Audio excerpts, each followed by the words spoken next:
Join me on an inspiring journey through the world of fitness, health, and performance with the Genetic Coach, where I delve deep into the genetic foundations of athletic endurance, discovering how genetics is revolutionizing our understanding of human potential and how we can unlock our full athletic capabilities through a fresh perspective on conventional practices. Hello again to all our listeners, and thanks for joining in with us. Today's chat is one for the triathletes out there. Yes, I have finally managed to catch a gap with one of the sport's top female long-distance athletes in the form of Michelle Krebs. Now, Michelle turned pro this year, 2024, and has been doing triathlon for the last 10 years. She is 30 years old, and she says that she lives, eats, and breathes triathlon. She started off with short distance racing, but has now transitioned into a full-time long distance triathlete. Some of her results include being the Swiss middle distance champion. She achieved 8th woman overall and 3rd in her age group at the Ironman 70.3 World Champs in Finland, as well as a 3rd overall and 2nd in age group at the Ironman World Champs in Kona, Hawaii. She currently lives in beautiful Switzerland, and she is soon to be a mum. So welcome, Michelle, and thanks so much for making time for us to chat today. Hi, Diane. I'm really happy to be here. And you said to me that it's snowing today or in Switzerland. It's the first day, that it's become really cold, and I'm just being more South African than Swiss. I think I'm just not ready for it yet. Yeah. But lovely to experience it, I'm sure. Yeah, most definitely. Yeah. Okay, so let's get into the questions. I just wanted to start off with saying that, thinking about triathlon and the sport itself, it's not an easy sport to just jump into. So how did you get started in the world of triathlon, and what led you to the sport? It goes back quite far. I did athletics. So, and I mean, I did that since I could pretty much walk. And I did most of it was hurdles. So I did track and field, a bit of a mix. Yeah, I did that, I mean, throughout whole of school. And it was really kind of my dream to become a professional track and field athlete. And I really worked hard for it. So I was kind of that athlete that would go on weekends and train harder than everyone else, just because I felt like I wasn't making the big steps like everyone else was. And I would say beginning of high school, I injured myself and I was just not feeling really good anymore. So the injury was just a stress fracture. I had a cast on my foot, and it just kind of, my vision and everything kind of changed to something else. I just felt like I wasn't in the right place anymore, and it wasn't giving me the excitement and the happiness factor that I used to have. And I mean, my parents, they came with me every single day. I trained really a lot more than everyone else, just because I had a dream. I mean, I think when I was a little baby, we were watching the Olympics, and I said one day I want to go there, even though I had no idea what the Olympics was. Wow. But it was just something that I wanted to do. And I think that dream kind of stayed with me, even though I knew that was just never going to happen. And then I took a break. I was about, I would say, 18 when I got the stress fracture, around there. Before that, I struggled with hamstring, and it was just like one issue after the other. Then after that, it was kind of, high school times. I kind of decided that I will stop. That kind of led to me not having a goal. And I am somebody who is really goal driven, and I like to be hard on myself, and I like to push my limits and I just like to go to places where a lot of people don't like going. That kind of just went away, being that I just left the track and field athletics and everything. And I decided I'd just start free diving and scuba diving. Oh, wow. Something extremely random. And I actually have a fear of being in very small areas, so claustrophobic.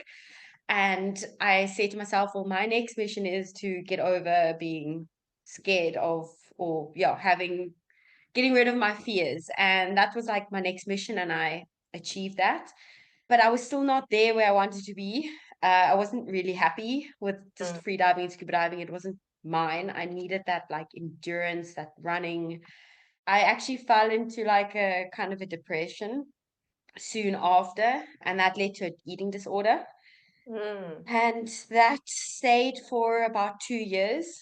And I do think it's because I left the biggest passion of my life behind. And it was kind of the athletics was a control factor for me. So I knew I could be hard on myself. I could control how I train. I could control everything. And that kind of just disappeared.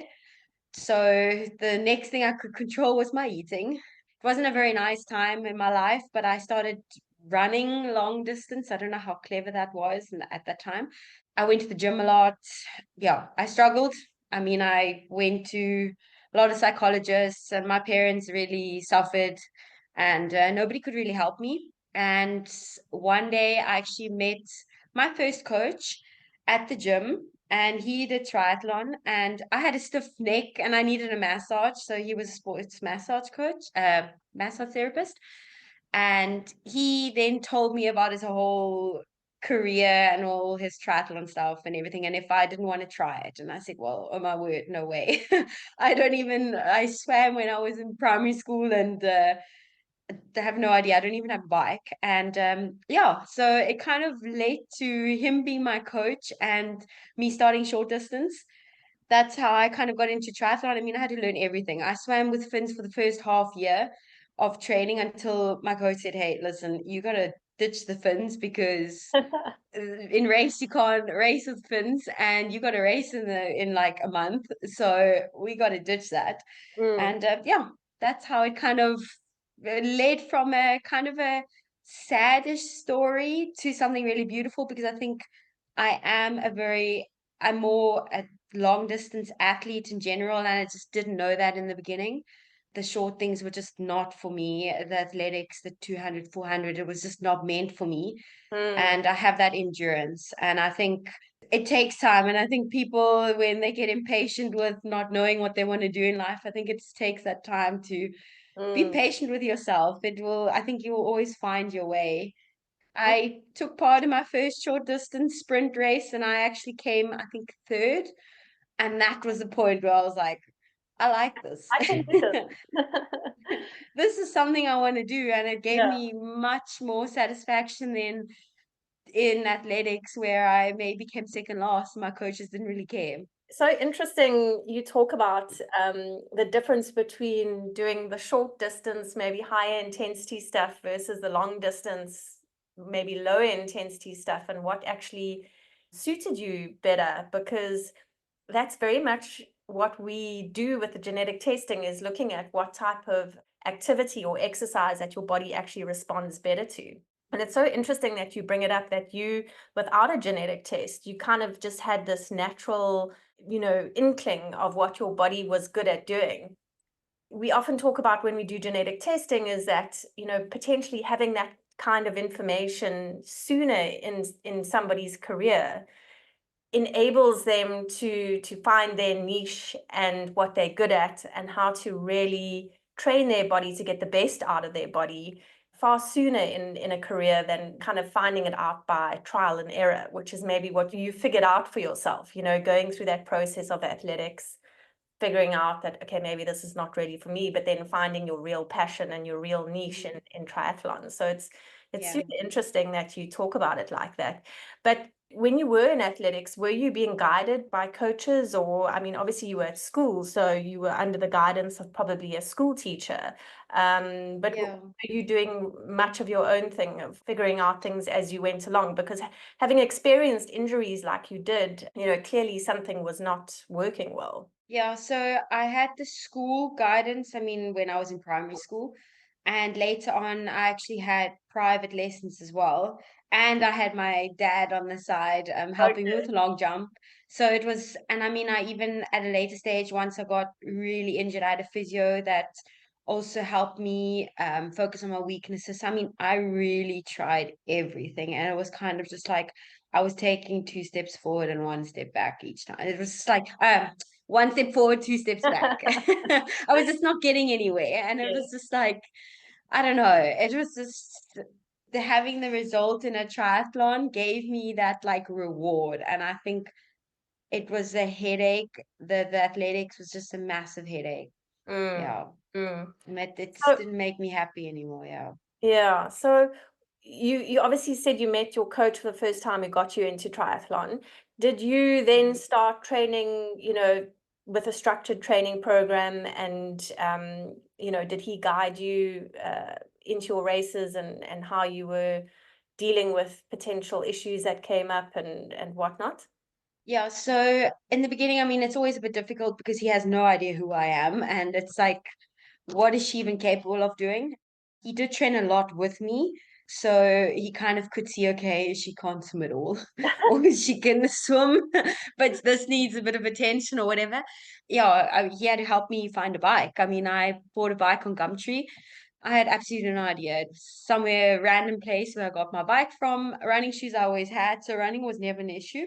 He then gave me a weekly program with swims and everything. And I mean, it was quite nicely balanced with the swim, run, and bike.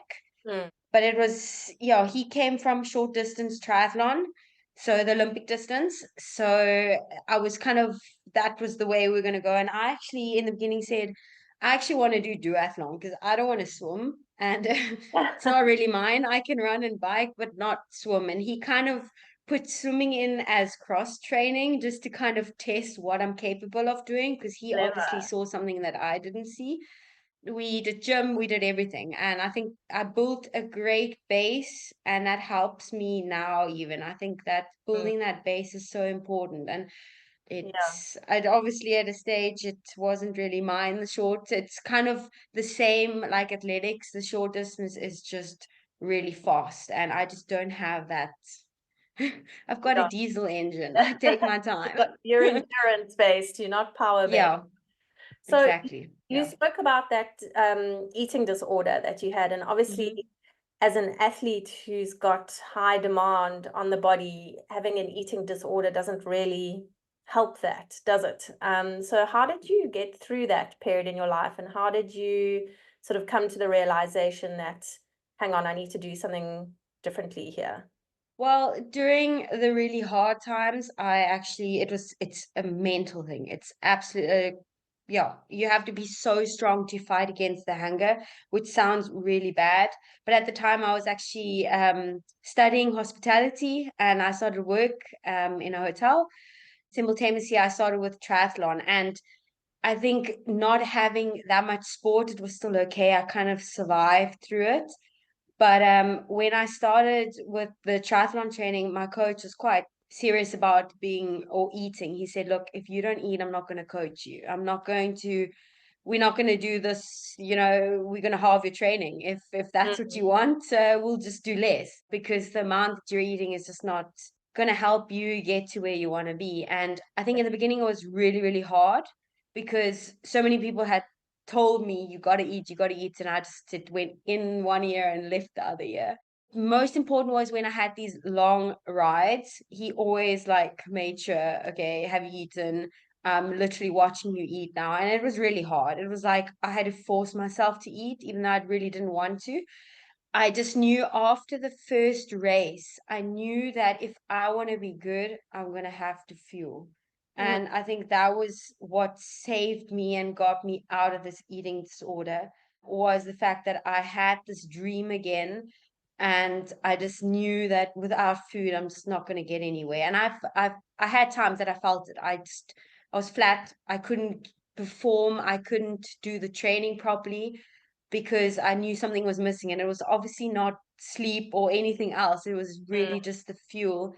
And once I started playing with that, I just realized how important fueling is in mm, triathlon. And mm.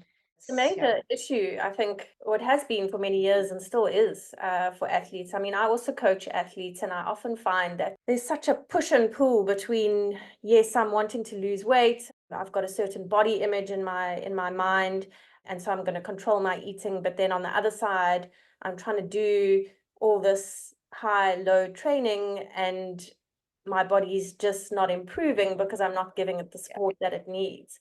As you say, getting over that push and pull is really such a mental thing. And I think it's only when you really start experiencing the benefits of eating correctly and fueling correctly, and does that light switch actually go on, you realize, okay, I need to do this. But talking about nutrition, there's a big move in the endurance world at the moment to go higher carb. What are your sort of nutritional strategies during racing in particular, in terms of the carb world and how much you actually take in?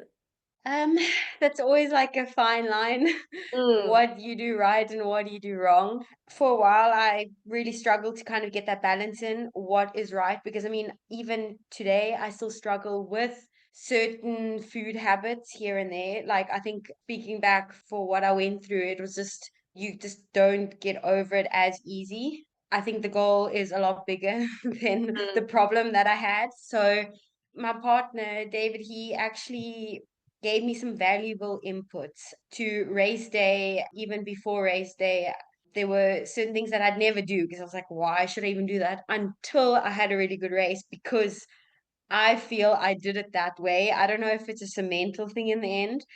I can't take up too much carbs. I've figured it out. I would hopefully think to the best. Probably I could do better. I stick to about 50 grams of carbs per hour, mixed with another carb drink that I drink throughout the race. So it's probably a bit more, most probably about 60. I'm trying to get as much carbs in there as possible, but obviously also don't step over that limit, because I've had that before, that I've just taken way too much carbs in, and I felt so sick and nauseous, yes. and it was terrible. And Mhm. you don't get out of that hole anymore. And I try not fall into a hole. And so that's just in a long distance. So yeah, I mix it up with gels and carb mix, and then just electrolytes and water. So I have 3 bottles on my bike. And then on the run, I go down to half the carb. So I've got gels from my sponsor. They're called Sponsor. Okay, okay. Yeah, sponsor food. And they have larger gels and smaller gels. And the smaller gels have 25 grams of carbs. And I try after the first hour to take in the first gel until halfway, and then I'll switch to Coke or however I'm feeling. I'll always have extra with me, but I tend to only take about 2 gels and then switch to Coke thereafter on Mm, the run. Yeah, mm. it's really, really challenging and a bit, yeah, fine line. Where do you step over? Where can you still take some gels? It becomes a long day, and yeah. There's probably a lot of experimentation over the years of just, doing things slightly different here and there. And I mean, it's not a perfect science, and it's always a matter of figuring out what works for you, because one person could say, well, this works for me, and you go and do the same thing and it's terrible. So, Yeah. yeah, I guess you're just reinforcing Mhm. the fact that for everybody, fueling is so highly important, but it's important to find the recipe that works for you in Mhm. particular. Yeah. I mean, do you Yeah. find that you have to mix it up with maybe some salty foods, or just to get away from the sweetness of all the carbs? I stick to exactly. I'm sure that if I don't know, I'm probably the worst person to talk about fueling, just because I feel I'm sure I could do better than what I am currently doing, because I've kind of just taken my coach's advice, and it's kind of just worked. I had a good race, and I feel like, okay, well, let me just stick to this. And being in Kona, I actually lost my carb bottle in Kona. Oh So no. I had to, yeah. So my whole plan just, like I always pack for plan B, but I never thought that I'll lose my whole carb bottle. And Mm. so I kind of had to just work with gels, and that was not the plan at all. And I think I had the best race of my life in Oh, Kona. And I just feel it's difficult, but I definitely don't switch to like salty things or take the drinks that they give you. I think in Kona I might have, just because I was desperate to have extra carbs, a mm, carby drink. Usually I'm so strict. I stick to exactly what I have. Even before the race, I have this drink. It's horrible. It's called Carbo Loader. I started last year, actually, before my first race of the year, and I had an extremely good race. I got a new coach, and my partner said, just do this. And I was like, you're crazy. I hate taking so much carbs. I still Yeah. don't like the fact of talking about carbs. It's just, yeah. And he's like, just do this, eat, and then you have to drink. You have to have to every meal you drink 750 milliliters of a carb drink, and it's just you can't get it down because you're just so Yeah. full, and this drink it's really hard. It's the most challenging thing the day before my race. But I take 3 bottles of this. So I'm Wow. really like full on carb loading with carby food before the race. Since then, I do it because I feel like I had the best race. And since then, I just went uphill. I don't know. If I leave it, maybe I'm just as good. I have no idea. But I don't like changing things. I don't like change either. Yeah. But it might not be a bad idea to do a test at some point to see where my fueling or what, because I think fueling will definitely bring me to the best of my abilities apart from training. I think that like 5% that's probably still missing. Yeah, Yeah. yeah. As the technology advances, like it is Yeah. in sports science, I mean, just that those incremental gains of little things, all over the place makes a big Mhm. difference at the end of the day. Yeah. So Yeah. you've spoken about Kona being the best race that you've ever had. And I Mhm. think you've mentioned that 2023 was one of your best years or the best year in terms of the Mhm. results that you achieved. What do you put that down to? What suddenly clicked, or what were you doing differently that just elevated you to that position? Have you really analyzed it? Do you know? I moved to Switzerland now for about 5 years ago, and I worked and I trained, and it was just a heavy load. I mean, it was literally just wake up, train, go to work, train, and go to sleep. And that part of it was the race that was really missing, and the focus was kind of like there but not really there. And I also think like I don't speak bad about any of my coaches just because I think everyone has given me that input or that advice that brought me to who I am today.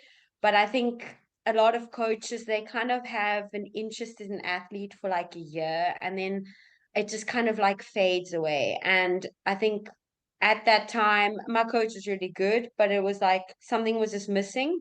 And it was COVID time, and it was just not where I was at. I think after that I really found a coach that helped me and knew what I needed. I mean, my volume decreased a bit, and I did more than I was supposed to, which is probably silly, and I don't advise it for anyone. But I ran slower. I did a lot of things differently, but somehow it made me improve like massively.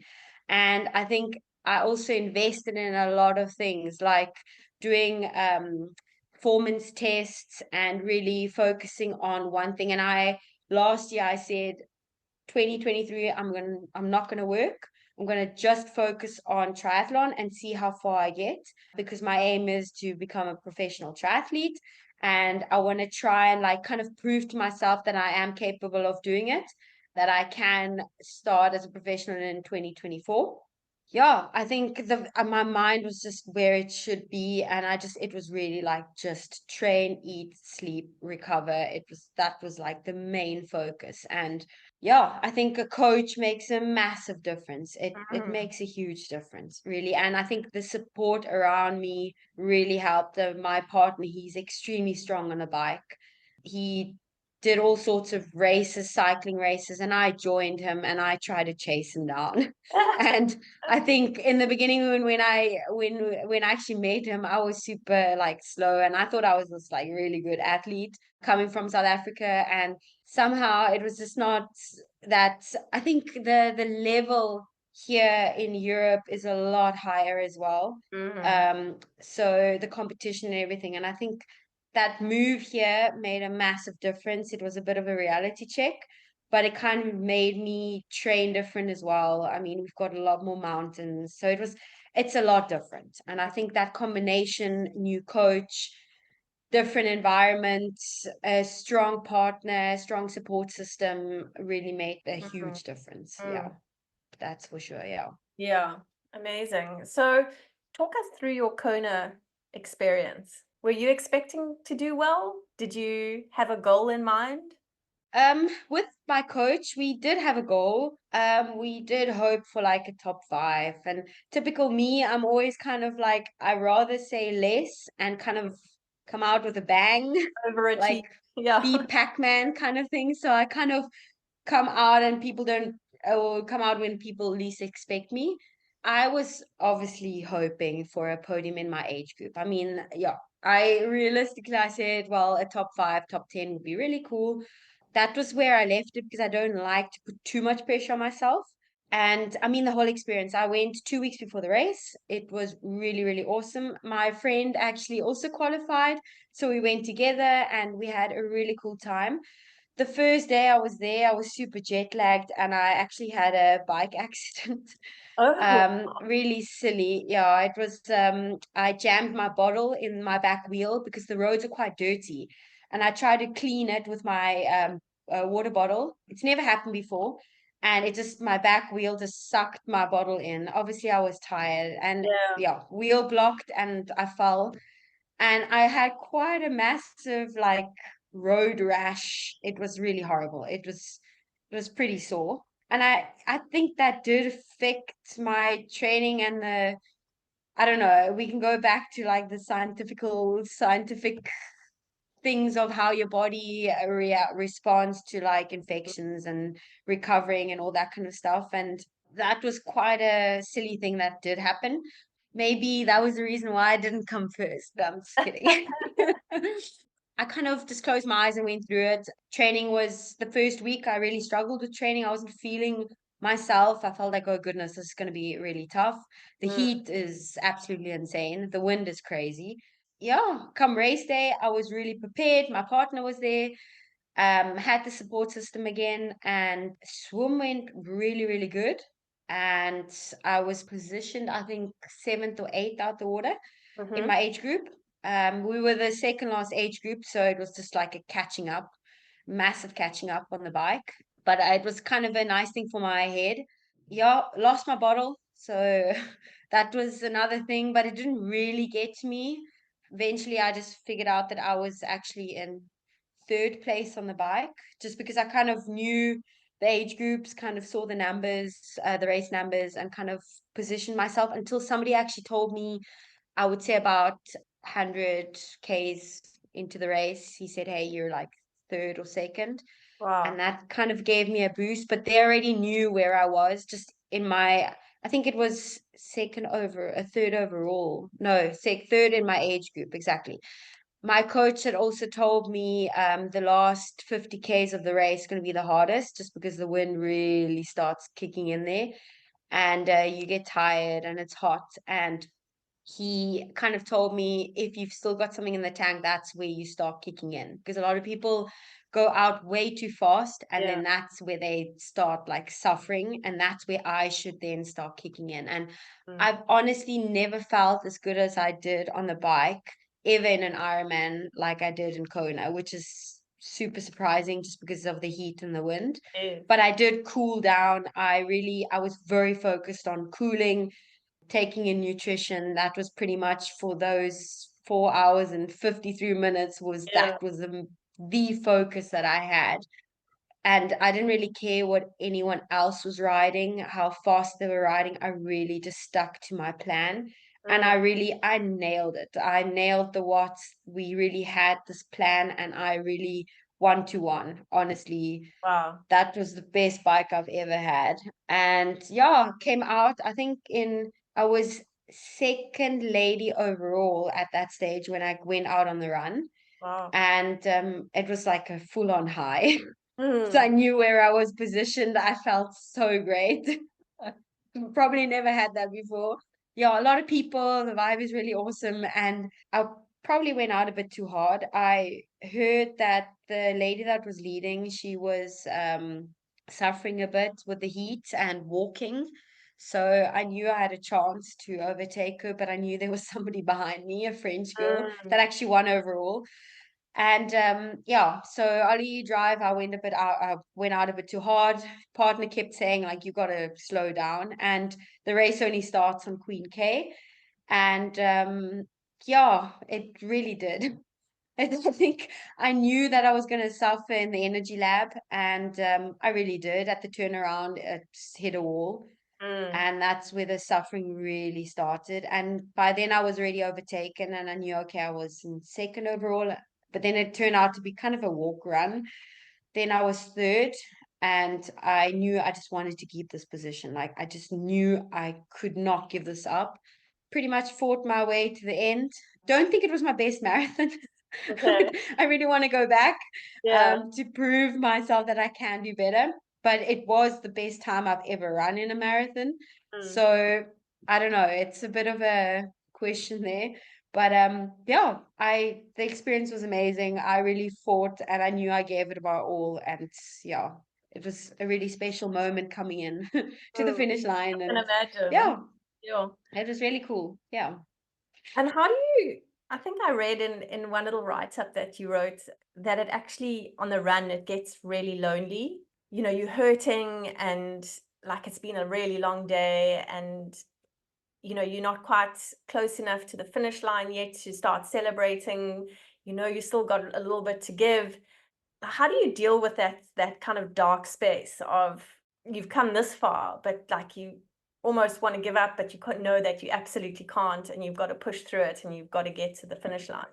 It's really hard. I do lose myself in training as well. So I do go in these like dark places as well while I train, where I just really I don't see much anymore. I'm just like in my one little tunnel vision. And I think the training makes a huge difference to when I'm actually racing. I train a lot on my own, Mm. just because it's really hard to kind of find somebody that's at that level other than when my partner has time. The other thing in a race day, I think the goal is a lot bigger than the issue that I have in that moment. Yeah, I do sometimes kick myself and say, why didn't I try harder? Why did I walk that last little bit? It's a kilometer till the end. Like, why? What's going on? But I think in that moment, your brain, you can't register that anymore. It's like, it just you don't function properly anymore. It's kind of like you're totally, I think, on survival. And I yeah. think in training, yeah, you learn to push to those places where you actually don't want to be in a race. And often there were moments where I actually wanted to go to my partner and cry during the race. And he'd have an e-scooter or a bike with him, and he'd just drive away. He'd just ride away because he knew this is not going to help her. We're Yeah, not going to now start sulking and crying because it's just not going to get me anywhere. And yeah. I mean, in the past, I'd hope that, somebody else was there that I could hug and cry and that they feel sorry for me. And I think that's also moments where I think like it's the best where you don't have that like sad party. You have like somebody out there that's hard that Pushing. says you got to push now. Yeah. Timing helps a lot when you know there's somebody chasing you down or you're actually chasing them. And funny enough, most of the time everyone is suffering, even though you think you're the only one suffering in the race. That's what I tell myself very often is person in front of me or behind me is suffering just as much. They might be looking good, they might think I'm looking good, and I think that's a big motivator. The finish line is a massive motivator, knowing who's there, knowing who's watching, who's supporting. And then the other thing that I did in Kona was just take one water station at a time, and I Yeah. knew every water station I would walk, just to break it up. And the water stations were I would say about a kilometer, no, a bit more. They were quite nicely distanced apart. And I think that's where I was like, okay, well, this is my walk. I'm going to get in the fuel and I'm going to go again. And I don't know, tell myself that I need to toughen up now. The Wow. biggest thing. And yeah, I don't know. I think that knowing that my partner's at the finish line or my Yeah. family or whoever, I think in the future it will be really cool knowing that my daughter will be at the finish line. It will be Amazing. like huge motivation. I think, Yeah. yeah, it's the little things that count in the end. Yeah. Yeah, I think having spoken to other athletes, what comes through time and again is just the support structure around you. And if it wasn't for that support and the family and partners and you know, you wouldn't be able to do what you do essentially. Yeah. So yeah. So we've spoken about the great highs of Kona Mhm. and the results that you achieved last year. What are some of the big lows that you've been through, and how have you managed to push through those? Because as athletes, we all have them, but it's how we get through them that makes us stronger on the other side. So, what can you share about some of your lows? My lows they were quite spread out. My biggest low that I ever had was probably after my first Ironman, where I fell into like a little bit of a hole just because I had a really good Ironman in Portugal. It was end of the year and I had no goal. It was just like this massive high, this huge achievement, and then suddenly I had nothing. And I think that I really struggled for a few months until I kind of, I don't know, got myself out. I did things that I don't normally do. I went for walks. I just trained without a program. I felt like I couldn't move like I used to move. And I think when the sport is missing, I kind of lose part of myself as well. Yeah, and I think having the right people in your corner again to help you out of there is super important. I think speaking about it is really, really, really important. I hate taking breaks. So I hate these rest days as well, even though I know they are very important. These breaks, even though I feel like you're in a full-on depression, you need to reset your mind because the season is extremely long. We start a few months before race starts or race season starts, and race season is pretty much the entire year. And I mean, the other lows that I had was in training where I just felt like I could not hit the numbers like I used to. There's like phases, 1, 2 weeks where you really hit this like rock bottom and you feel like nothing's working. How am I even supposed to be a good athlete if, I used to be able to hit these numbers and now I can't. It's like I broke off sessions, and yeah, I think that's also really, really hard for me until I actually figured out I had iron deficiency. So that was Wow, there was a one of reason. the reasons why. Yeah, that was the reason. And that was actually last year before Ironman South Africa. Mm. I think it was last year. Rock bottom, I think it's difficult. I don't think I've ever hit so hard or hit rock bottom so hard that I said I don't want to ever do this again. I think the hardest time was during Corona. There wasn't a lot of like vision or anything, but I'm usually someone who kind of fills the gaps with something else. I kind of like push the issue away and kind of focus on something else. Pregnancy hasn't been super easy just because I've really given up months now not being able to do what I do every single day. I mean, I probably train about 5 to 7 hours a week now, which is good compared to like 25 hours a week, which is like my whole life. And I think that was quite a challenge in the beginning to kind of accept that it's just not the way it is or used to be.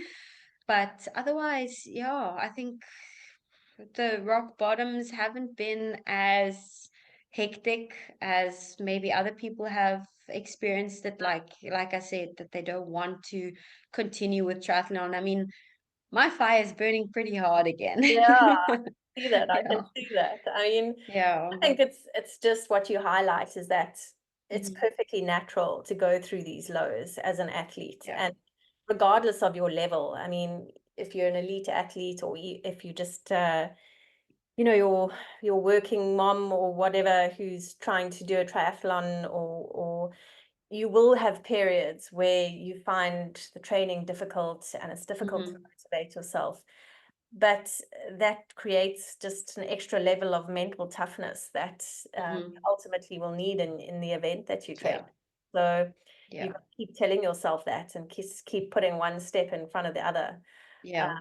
I guess. But speaking about your pregnancy, I mean, obviously it's been a big shift in your training, but you are still managing to do a fair amount of training still. And Yeah.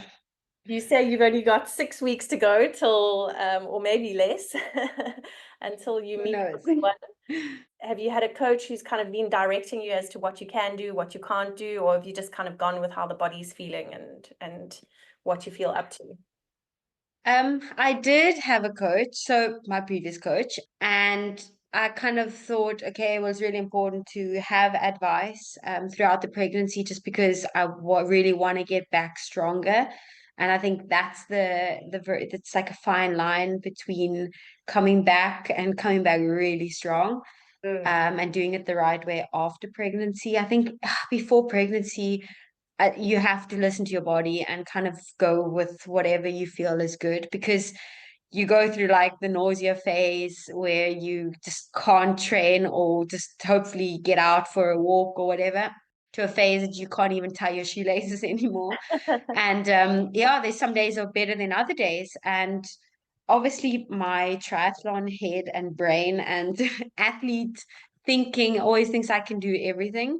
Mm. And a lot of people in my corner have told me, you just gotta, take it a bit easy now, which is something I don't know and I don't usually do. So in the beginning, I had a coach, or my old coach, and eventually I just thought I just can't do what he's telling me, because he's not in my body and he doesn't understand or feel what I'm feeling. And I don't think men can't get pregnant. Yeah. I don't think they feel, yeah, they just it's very it's so difficult. And I feel that I knew I will know my since yeah, I've been racing for 10 years, been doing sport all my life, and I feel I know my body the best. And I felt there was unnecessary pressure put on me having this program and having my coach give me sessions which I could not even do. And I felt like I was failing, because in normal circumstances, if I didn't do a session, it would be like, oh my goodness, what was wrong on that day? Why weren't you feeling it? Why did you break it off? Or why didn't you do it? Are you tired? Whatever. And that was, I mean, I would say about 98% of the time I did all my sessions, unless I was sick or timing or whatever, it was an issue. So having not being able to do like 5 sessions a week was just like mentally really, really hard for me. So Mm. I said to him, I'd rather take a break and kind of just enjoy these 9 months or 10 months doing whatever I feel like doing. Because for the past 10 years, I've had someone tell me what Mm. to do. And I felt this is kind of like refreshing for me to go out without trying to be the fastest runner again, or, oh yeah, putting pressure on myself. And the beginning was hard because I felt like I'm really slow with like everything, and Yeah. everything's Not a what I lot used. harder. Yeah, and I think, but now I've kind of accepted, and I enjoy going for my really slow runs, and if I end up walking, I walk, and it's just I'm enjoying that part now as well. And I know that next year things are going to turn Yeah. and I'm going to get back into shape and the focus is going to massively change again. So, yeah, currently no coach, still thinking about what I'm going to do. So, that's a bit of a question mark. Yeah, so that's my next question. You kind of read my mind. What is next on the agenda? But I guess, having a baby is such a massive thing, and it's almost like you have to get through that first and just kind of find your feet again post Mhm. baby, to maybe then Yeah. have a good idea of where you're headed. But Yeah. do you have any like races on the horizon that you're kind of thinking about, or is it just sort of I want to just get strong again? Well, my biggest race is gonna be birthing our daughter. I think that's gonna be the hardest triathlon I will ever do, or long distance or Absolutely. endurance race I'll have done in my life. Yeah. No, my aim, I said to myself, I need a goal. I am very goal driven and very motivated to get back without pressure. So I have set up a few race ideas as a professional for next year, and I feel they're very doable. Maybe for some people, they might think I'm absolutely crazy, but I do have, and I've set these goals just to get me back to what I love doing. Without, without pressure. If it doesn't work, it doesn't work. I'm not gonna go to race day if I'm not ready. Okay. I want to stay realistic, but the races are aimed to end of the year, like October. So I've got a quite a big gap that I can, build up on. and that would be a full Ironman in October. Wow. Back to where I did my first Ironman ever, which is in Portugal, is a dream that I could go back again and race there. And then I'm thinking of doing a few shorter races beforehand, depending on how I feel and how everything is going. So I have maybe like 3 races for next year, maybe. Well, We'll see. Yeah, I'm excited. we'll be watching you with anticipation. But yeah, I think as a person who loves to push themselves and to find the next level, I think it's wonderful to hear you say that you're taking the time just to enjoy the pregnancy and the special time, because it is a special time. And there's so many stories of women who've had babies and gone on to great sporting achievements after that. I think going through that birthing process and everything that comes after it just makes you a stronger athlete at the end of the day. Yeah. So wishing you all the best with that. Hope that it goes all smoothly. And yeah, we'll be watching you, as I say, as to what comes next. And yeah, we just really thrilled to have spoken to you today and just had some insights into the actual sport of triathlon. And yeah, just wish you all the best. Thank you so much. It was really nice to be here and speak to you and yeah, share a bit of my inputs and my life a bit. It's always nice to share it with people and motivate others to also get going and chasing their dreams, I guess. Yeah, so I think maybe we Yeah. need to check in with you maybe a couple of months down the line once Yeah. Baba is here and you've had your genetic test and you back into the Yeah. training and to see how things are going. So that would be awesome. Yeah. Yeah. Thanks so Most much, definitely. Michelle. Yeah. Thank you. All Bye. right. Bye.